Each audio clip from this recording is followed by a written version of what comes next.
Assalamualaikum semuanya, selamat pagi. Ini aku lagi pakai skincare dulu ya, karena saya mau OTW. Happy Sunday semuanya, tapi aku mau berangkat kerja dulu ya. Aku juga mau pergi ke rumah orang tua aku. Meskipun kita nggak pakai bedak, yang penting kita wajib pakai skincare ya, biar wajah kita itu sehat terus. Aku itu skincarenya pakai yang aman-aman aja ya, soalnya kan pengaruh untuk wajah kita, jadi aku selalu pakai MS Glow. Pernah juga aku pindah skincare ke G titik titik titik, tapi muka aku itu langsung beruntusan, terus memerah gitu, jadinya kusam banget wajah aku. Jadi aku langsung pindah ke MS Glow lagi deh. Dan akhir-akhir ini aku itu disuruh nge-review beberapa produk kecantikan. Ada juga itu produk kecantikan yang harganya murah banget. Terus produknya itu disuruh pakai, tapi muka aku itu merah dan kayak mengelupas gitu. Jadi aku nggak berani untuk mempromosikannya. Masa iya aku mau hancurin muka orang banyak? Apalagi aku tahu kalau produknya itu mengandung merkuri. Jelas kan kalau merkuri itu sangat berbahaya, bisa bikin kanker dan lain-lain. Emang sih lebih cepat bisa memutihkan, tapi efek sampingnya itu jangka panjang loh. Kalau aku dikasih sampel tentang produk kecantikan, terus pas aku pakai itu bagus, aman-aman saja. Nah, itu langsung aku promosikan. Jadi aku itu menjamin baik atau tidaknya barang yang mau aku jual. Terus penjualnya itu bilang ke saya, kenapa kak nggak mau promosikan produk saya gitu. Kakak bilang aja ini tuh bagus, ini tuh bisa memutihkan, ini tuh mengandung vitamin ini, niacinamide dan lain-lain. Padahal kan tidak. Dia bilang namanya juga iklan. No, no, no, no, tidak, aku tidak bisa. Aku itu nge-reviewnya jujur, kalau emang bagus-bagus, kalau emang tidak-tidak. Kalau nggak dikasih sampel, itu aku beli sendiri produknya, terus aku pakai. Kalau emang itu bagus, kalau emang itu emang aman, jadi aku langsung promoin produknya. Seperti nge-review makanan, aku juga gitu. Kalau emang enak ya enak, kalau emang enggak ya enggak.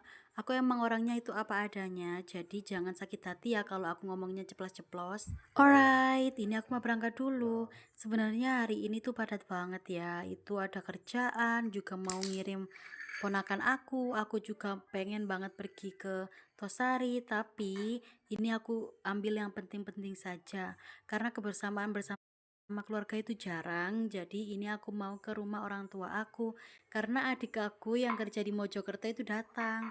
Terkadang aku itu mikir gitu, kasihan anak aku soalnya dia di sini sekolahnya itu pagi dan sore, sering banget izin karena ikut saya. Tapi kalau nggak ikut saya itu nanti di sini sama siapa? Kalau ikut saya kan di rumah saya di Wonosari itu ada adik saya, jadi anak aku saya titipin ke situ. Lalu aku itu pergi kerja deh bareng suami aku. Rumah aku itu guys ya lumayan jauh dari rumah ibu aku. Jadi ini kita lewat di arah Bayeman biar jalannya itu lebih cepat. Ini wajah aku tadi yang dandannya itu tipis-tipis. Haha. By the way, ini aku pakai kacamata lagi karena panas banget. Dulu aku jarang banget pakai kacamata, padahal dulu kerjaku itu wartawan. Kerjaku dulu itu ke PLN juga pernah, terus ke pabrik juga. Kalau panas gini pas nyetir itu aku langsung mengkerut. Kalau kata orang Jawa itu mencureng. Jadi karena lebih sering mencureng itu ada garis di atas itu alis aku. Ya, makanya sekarang aku lebih protek ke diri aku sendiri. Aku sering pakai kacamata. Oke, ini aku udah nyampe di Jalan Raya Wonosari. Kelihatannya anak aku itu capek, loyo, lesu gitu. Kita itu berusaha bukan untuk mencari uang aja, tapi juga untuk tabungan masa depan kita, biar anak kita itu lebih baik ke depannya dan nggak susah, nggak bingung untuk biaya sekolah ke depannya. Jadi aku itu pengen banget anakku itu sekolahnya tinggi. Pengen banget dia itu bisa mencapai cita-citanya. Tapi balik lagi, aku kembalikan semuanya kepada Allah Subhanahu wa taala. Nah, ini capek banget dia sampai ketiduran ya Allah. Gak tega lihatnya, tapi ini semua demi kamu nak ya. Sehat terus sayang. Aku sama suami itu mandiri mulai dari kita nikah. Emang kita hidupnya udah berdua. Jadi kita nggak pernah minta sama orang tua atau mertua. Bahkan dulu aku itu pernah nggak punya motor, nggak punya beras bahkan. Itu beras nggak punya sama sekali. Terus ditanyain sama orang tua, kamu punya beras? Kita jawabnya, iya ada. Sampai nenek aku itu bawain dari rumahnya. Karena dia itu tahu kita emang nggak punya, haha. Udah banyak lika-liku yang kita lakuin selama ini, tapi kita tetap sabar dan kita tetap berusaha. Gak enak loh jadi orang yang selalu disepelein. Kita tetap diam, gak banyak omong, tapi tiap kita punya uang tuh selalu nabung, nabung, nabung, dan nabung. Bukan tentang siapa yang kerja, tapi kita itu gak pernah memperdulikan entah itu saya atau suami saya yang kerja. Yang penting kita itu sama-sama bareng-bareng mencari rezeki untuk keluarga kecil kita. By the way, ini aku OTW ke rumahnya Mbak Lisha Cake dulu. Kita mau beli kue-kue nanti dimakan bareng-bareng di rumah orang tua aku.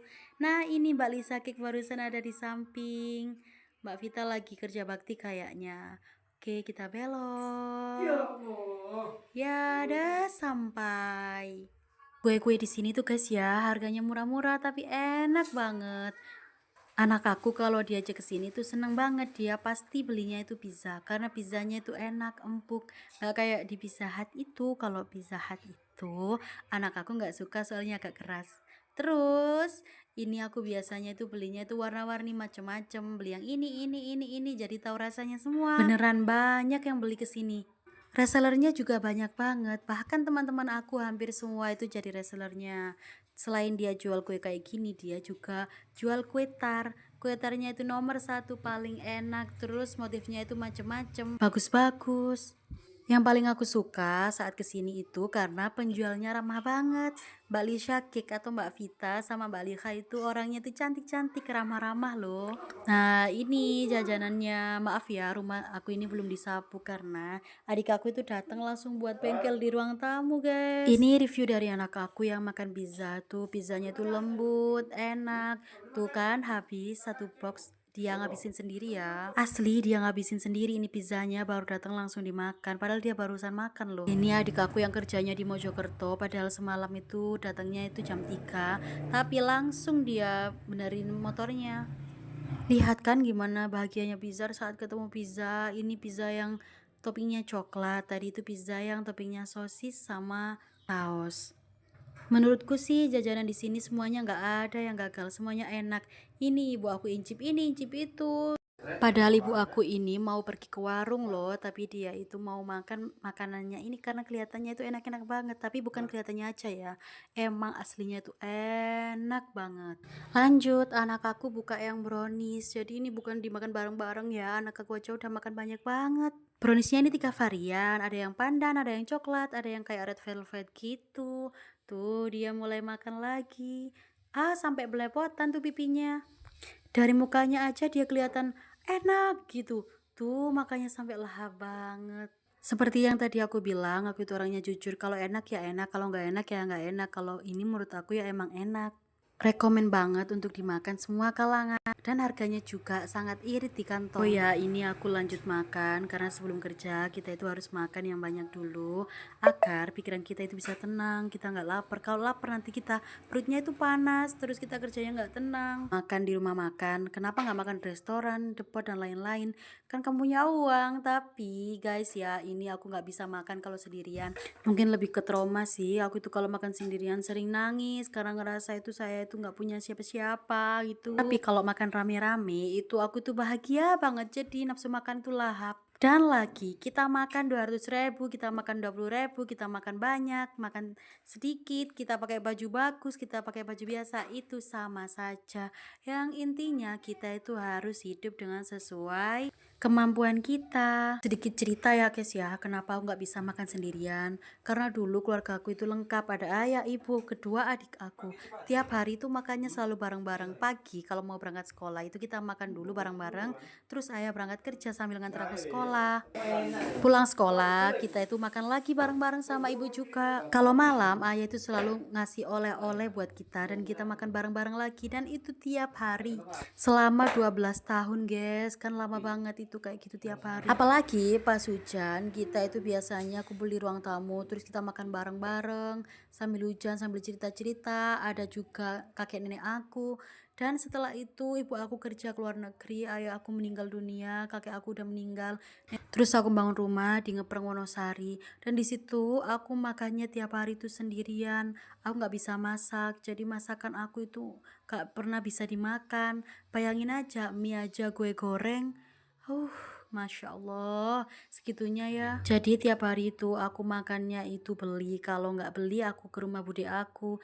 Oke, sekian cerita dari saya. Sampai jumpa di video aku selanjutnya.